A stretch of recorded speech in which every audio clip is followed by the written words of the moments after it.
Fame, fortune, and a life of luxury, some musicians seem to have it all. But for these artists, their downfall came just as fast as their rise to the top. From shocking crimes to jaw-dropping scandals, these once celebrated musicians traded sold-out arenas for cold, concrete cells. What went so horribly wrong? And what crimes landed them behind bars? Buckle up as we dive into the dark side of the music industry and uncover the jaw-dropping reasons why these musicians are rotting in jail. Take a moment to relax, grab your favorite cup of tea or coffee, and enjoy this video with us.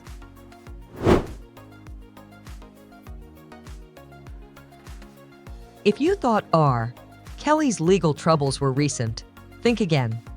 Robert Kelly had been dodging allegations since the 1990s, but it wasn't until 2021 that he was finally held accountable for his crimes. Back in the early 2000s, R. Kelly was one of the biggest names in R&B, topping charts and selling millions of records. Today, he's sitting behind bars, convicted of sex trafficking and extortion, a fate many argue was long overdue. The first major red flag? 1994. Kelly was 28 years old when he illegally married rising star Aliyah, who was just 15 at the time. He falsified her birth certificate to make it happen. The marriage was eventually annulled, but that disturbing incident should have been enough to stop him in his tracks. Instead, his pattern of predatory behavior continued for decades. In 1996, a woman accused him of physical abuse, claiming he had left her injured. Then came 2002, when a shocking video surfaced showing him engaged in inappropriate acts with an underage girl. That same year, police seized a camera in his possession, which contained illicit photos. But despite mounting evidence, the justice system kept letting him walk. Years later, reports emerged that R. Kelly had held multiple women hostage in an abusive cult where he controlled every aspect of their lives, forcing them into humiliating and degrading situations while filming explicit acts. When these horrifying details came to light, survivors began speaking out, exposing the true extent of his depravity. Finally, in June 2022, justice caught up with him. R. Kelly was sentenced to 30 years in prison, marking the end of his reign as an R&B superstar and the long overdue punishment for a lifetime of abuse.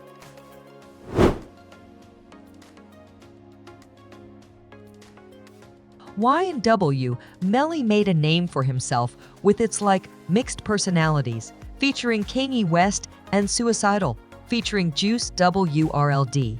But long before his career took off, he was no stranger to trouble. In 2015, he was sentenced to 1 year in jail for 3 counts of aggravated assault. Just 2 years later, he was locked up again for violating probation. Between 2018 and 2019, he racked up even more arrests for possession of illegal substances and firearms.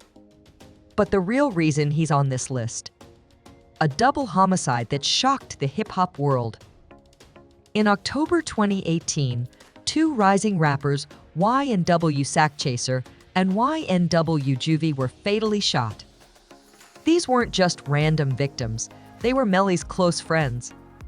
But according to authorities, Melly wasn't just a bystander. He allegedly conspired with fellow Y&W rapper Cortland Henry to stage the murders as a drive-by shooting. On February 13, 2019, Melly turned himself in. His trial was set for May 23, 2022, but legal battles have continued to drag on. To make matters worse, in September 2022, he was accused of planning a prison escape with help from his own attorney. Now, instead of making hits, he's fighting for his freedom, and if convicted, he might never see the outside world again.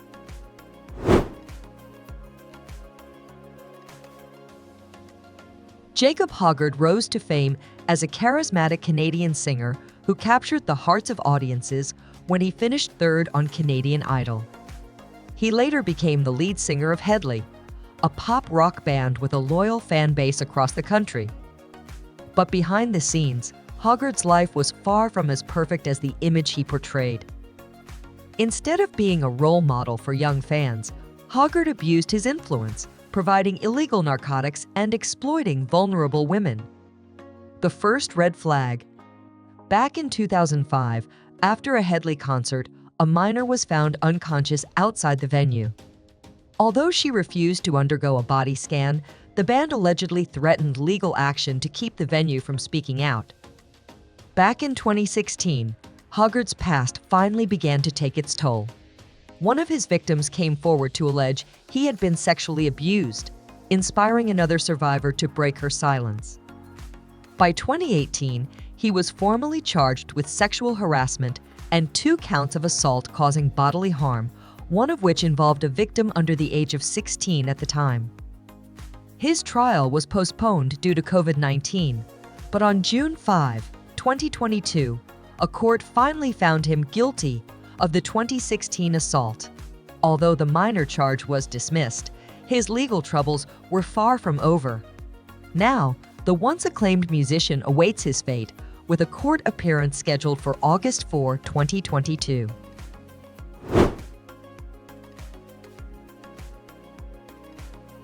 Before Young Thug released chart-topping hits like Pick Up the Phone and Lifestyle, he was making waves in the criminal world.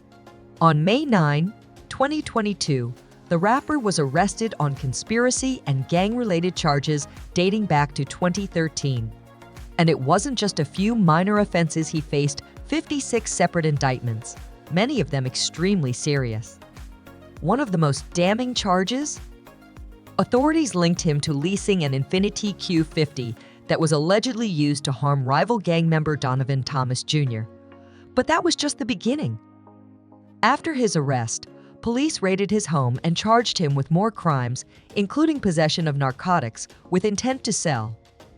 It didn't stop there. They also discovered a variety of dangerous weapons, including shotguns and sawed-off rifles, adding weapons and other gang-related charges to his already complex case file. Young Thug has deep ties to the YSL Street Gang, and authorities have indicted 27 other members in the case. Once a leader in rap, he now faces decades in prison if convicted.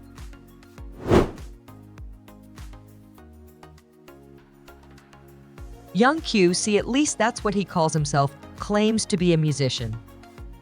But if you search his tracks, you won't find much to judge his mixed skills. Born Kwame Wilson, QC isn't known for his music, but for something much darker. He's currently serving a 99-year sentence for orchestrating the murder of his biological mother, Yolanda Holmes, a beloved beauty salon owner who did nothing but support him. She showered him with love, gave him a flashy sports car, and even arranged a job for him, all in the hopes of keeping him off the streets. His father set a bad example, and she wanted better for her son. But that wasn't enough for QC. He wanted it all, and he wanted it now. So he hired Eugene Spencer, a partner, to murder his mother. The job was messy, unprofessional, and ultimately horrifying. And after her death, QC wasted no time draining her bank account. He spent lavishly, even withdrawing stacks of cash just to throw in the air to his so-called fans. It didn't take long for the law to catch up with him. In court, he was convicted of first-degree murder, while Spencer, who was paid just $75 of the promised $3,500, received an even harsher sentence, 100 years in prison.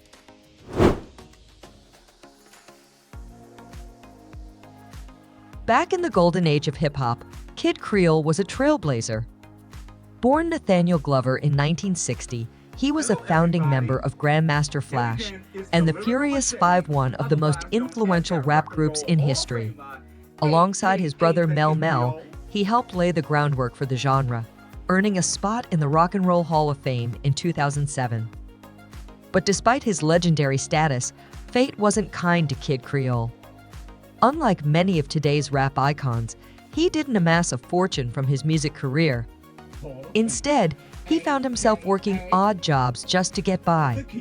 Then came the incident that changed everything. In August 2017, Kid Creole was arrested in New York City and charged with murdering a homeless man near his workplace. At the time, he had been working as a handyman and security guard. The details surrounding the altercation remain murky. Creole insists that he acted in self-defense, claiming he stabbed the man twice after feeling threatened. However, the law saw things differently.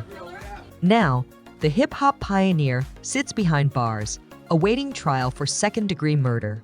His once iconic name, synonymous with the birth of rap, is now entangled in a legal battle that could determine whether he ever walks free again.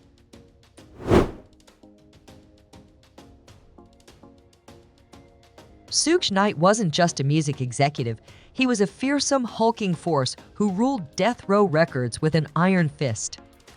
As CEO, he didn't just run the label, he controlled Tupac, Dr. Dre, Snoop Dogg, and a roster of rap legends, overseeing the release of genre-defining albums like The Chronic, Doggy Style, and All Eyes on Me. For a time, Death Row dominated the rap game, but the empire wasn't built to last. Tupac's assassination, Suge's reputation for violence, and his lack of business acumen led to the label's downfall.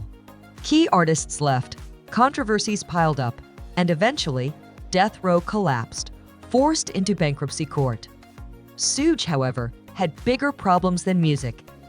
He had repeated run-ins with the law. He was charged with assault, parole violations, and drug possession.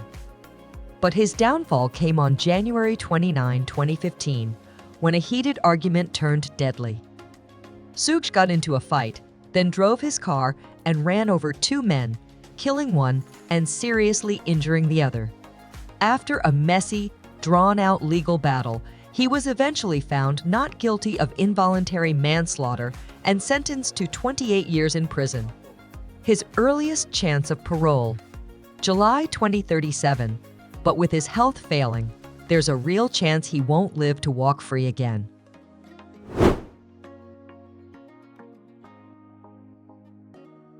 Another rapper whose career stalled behind bars is Casanova, and his legal troubles aren't light. The Brooklyn-born artist now faces up to 60 years in prison, with a long list of charges that could keep him locked up for the rest of his life. It all started in December 2020, when headlines reported Casanova's involvement with a violent gang called Untouchable Gorilla Stone Nation. While he wasn't directly charged in the case, his ties to the gang helped police uncover a network of criminal activity. Authorities linked him to a robbery in New York, as well as the trafficking of more than 100 kilograms of illegal substances. And then things got worse. In 2021, Casanova's troubles escalated when investigators linked him to a Miami nightclub shooting, where he and an associate opened fire on a rival gang member. His downfall? His own friend had bragged about the incident in text messages, giving law enforcement all the evidence they needed. Even as his case unfolded, Casanova took to social media to proclaim his innocence. But the justice system wasn't buying it. The evidence against him was overwhelming.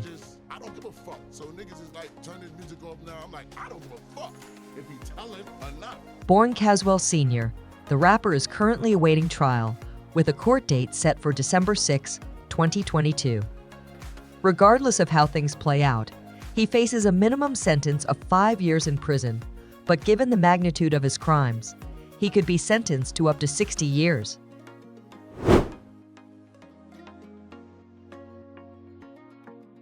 Vybz Kartel wasn't just another artist, he was a global icon in reggae and dancehall, celebrated for his electrifying music and larger-than-life persona. For years, he dominated the Jamaican music scene, dropping hits that defined a generation.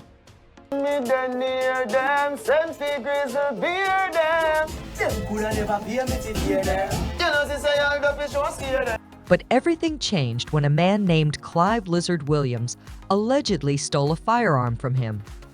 According to police reports, Kartel didn't take kindly to the theft and orchestrated Williams' brutal demise. Unlike another musician, we'll mention later, who landed in jail for mistakenly killing an innocent homeless man, Kartel's case was a long, drawn-out legal battle. On December 29, 2011, authorities arrested him, initially charging him with illegal firearm possession and drug offenses. Though he was granted bail for those charges, he remained behind bars as the murder investigation unfolded. His trial dragged on for years, repeatedly delayed due to jury shortages and legal complications. Finally, on November 18, 2013, after a staggering 65-day trial, the longest in Jamaican history, an 11-member jury found him guilty of murder. Vybz Kartel was sentenced to life in prison with a chance at parole after serving 32 years and 6 months, meaning the soonest he could walk free is 2046.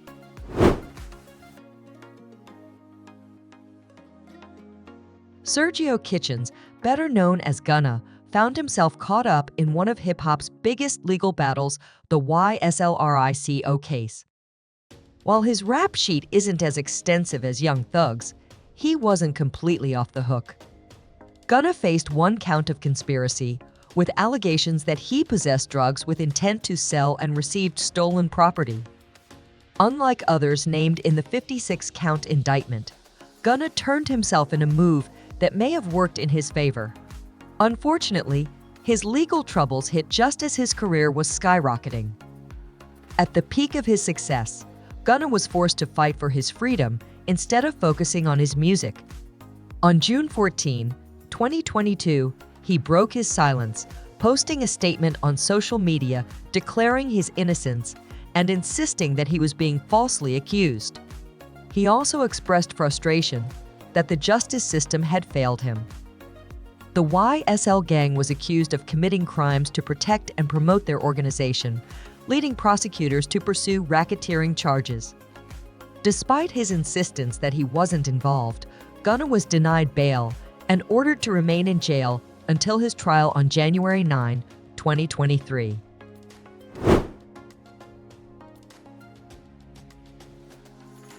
This next story sounds like something straight out of a horror movie.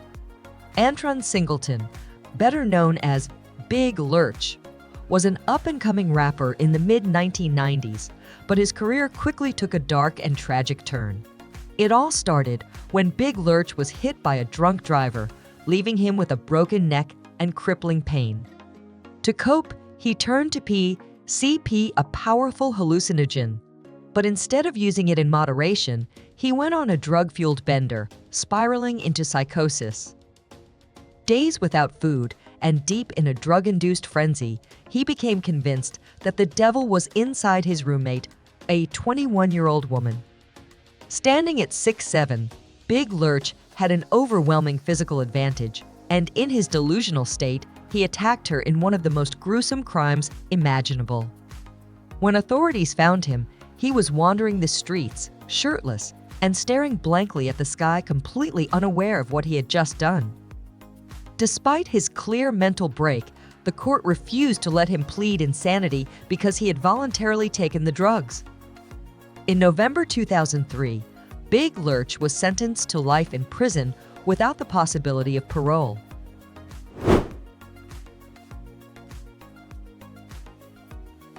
Tay-K is a rising star in hip-hop, breaking out with his hit single The Race. But the song's success comes with a notorious backstory. It was recorded and released while he was on the run from the law.